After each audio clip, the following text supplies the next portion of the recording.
The Supreme Court of India has initiated a significant legal review that could reshape the interpretation of labor laws in the country.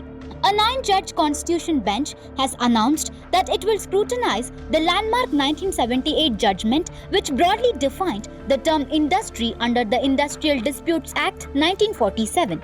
The original ruling, delivered on February 21, 1978 in the Bangalore Water Supply and Sewerage Board case, expanded the scope of industry to include not just traditional commercial establishments but also hospitals, educational institutions, clubs and welfare organizations. This interpretation significantly widened the applicability of labor laws across sectors.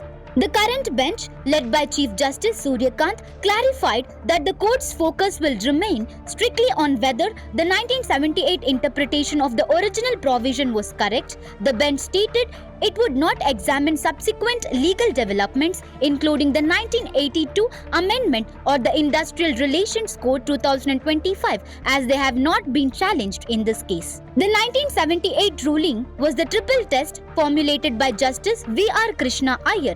The test defined an industry based on 3 criteria: systematic activity, cooperation between employer and employees, and the production or distribution of goods and services. The interpretation brought even charitable and non-profit organizations within the ambit of labor regulations. During the hearing, Attorney General R. Venkataramani questioned whether the broad definition leads to excessive litigation and unfairly classifies state functions as industries.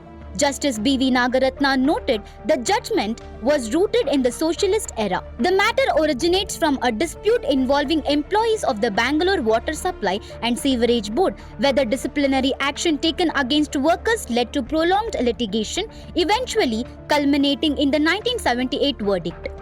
Hearing set to continue, the case is being closely watched as any change in the interpretation of industry could have far-reaching implications for labor rights, employer obligations, and the regulatory framework governing various sectors in India.